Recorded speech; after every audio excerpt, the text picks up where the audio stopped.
श्री राम। आप सभी का जीवन मंगलमय हो।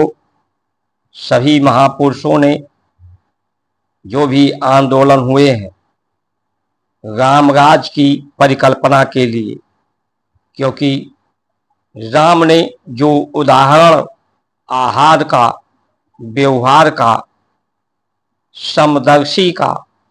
समदर्शी इच्छा कुछ नहीं,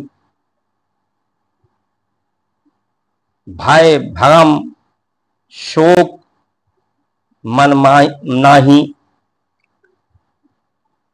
ये जो उदाहरण प्रस्तुत किया है प्रजा के रूप में भी रहे हैं, सन्यासी के रूप में भी उदाहरण प्रस्तुत किया है, शिष्य के रूप में भी किया है और राजा के रूप में भी किया है।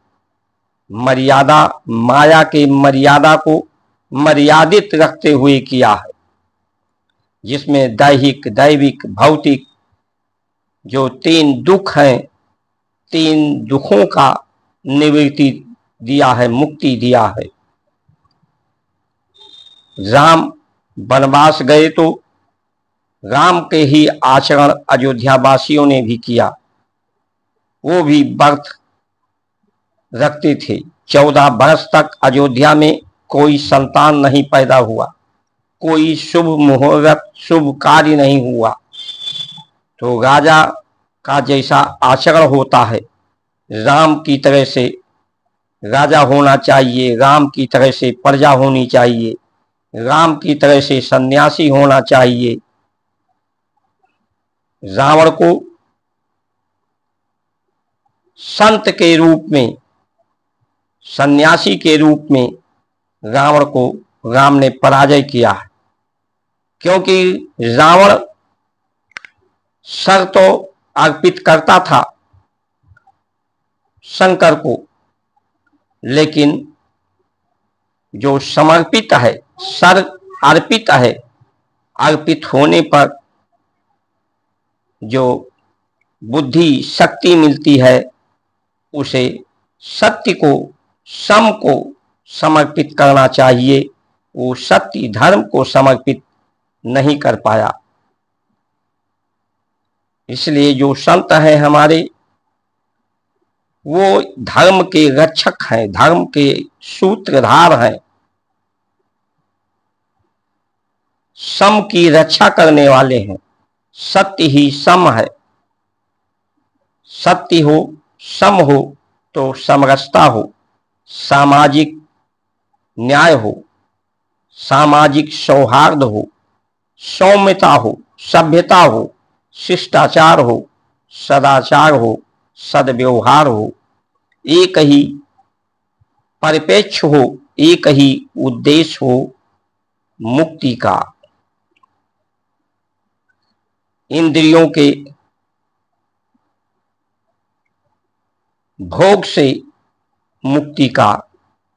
इसलिए योग, योग हो, सत्य से योग हो, सत्य से संयोग हो।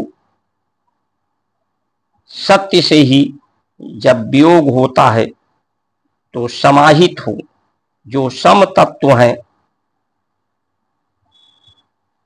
सजातीय तत्व हो, उसी सजातीय तत्वों में समाहित हो। धरती का गुण गंध है, इसलिए धरती का गंदगी, गंदगी में ही फूल सुंदर उगते हैं। इसलिए जो धरती का गंध है उसका सही प्रयोग किया जाए तो अभिशाप नहीं, वरदान बन सकता है। आज जो नगरों, महानगरों की गंदगी है वो समाहित हो धरती में तो वरदान साबित हो सकते हैं, नहीं तो वही अभिशाप साबित होते हैं। जब वही गंदगी वायुमंडल में फैलता है, नदियों में जाता है, नदियों के माध्यम से समुद्र में, समुद्र के माध्यम से वायुमंडल में पहुंचता है।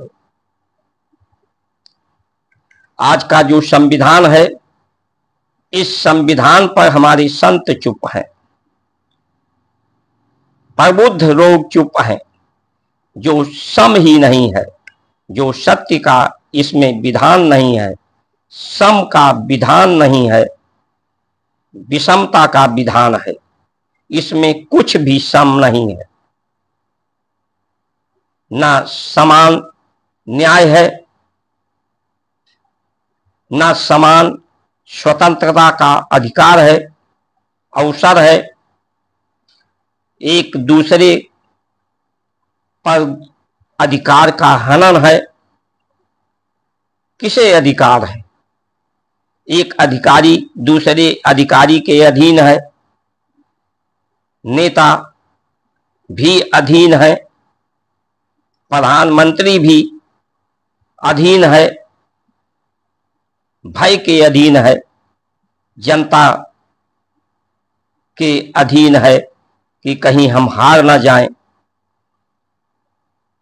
तो सब इंद्रियों के अधीन है, सभी भोग के अधीन है, सिर्फ प्रसिद्धि पाना चाहते हैं, साधन सुविधा प्राप्त करना चाहते हैं। विकास की अगर इतनी जरूरत होती तो जिसे हम राजा राम कहते हैं, जो समर्थ, हर दृष्टिकोण से जो समर्थ रहे हैं, हमारे संत समर्थ रहे हैं, कृष्ण जो समर्थ रहे हैं,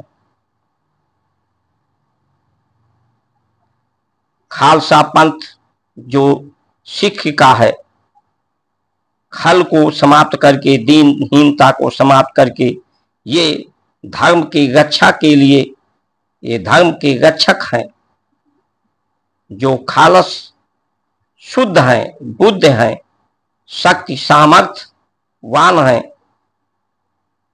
सत्य ही जिसका विधान है। तो आज हमें अपने संविधान पर, संविधान जब तक सम नहीं होगा, सत्य नहीं होगा, सत्य के सम नहीं होगा, समानता का अवसर, समानता की योग्यता, सबको सत्य से जोड़ने की उद्देश्य नहीं होगा, तब तक समस्या ही समस्या बढ़ती जाएंगी। इसलिए अगर समस्या मुक्त बनाना है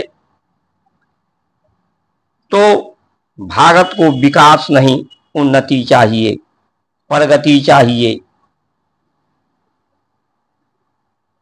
जय श्री राम।